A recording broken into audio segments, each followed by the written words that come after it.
Scott Arthur. Thank you, Madam Deputy Speaker, and I thank the Minister for their statement. I don't think there's anyone more credible to lead on this issue.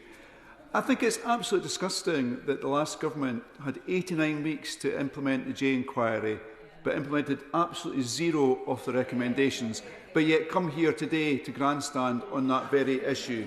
Absolutely. A decade ago, the Director of Public Prosecutions recommended mandatory reporting. He happens to be our Prime Minister now, of course. So it's taken 10 years for this to happen. What has been lost in that time and what can be gained in the coming years? I thank the honourable gentleman. Unfortunately, what I think has been lost in that time was the ability to hold to account, which, you know, we don't actually. And actually, even in a statutory inquiry, if information was found out about, for example, about councillors, that wouldn't lead to their arrest. That's not what a statutory inquiry does.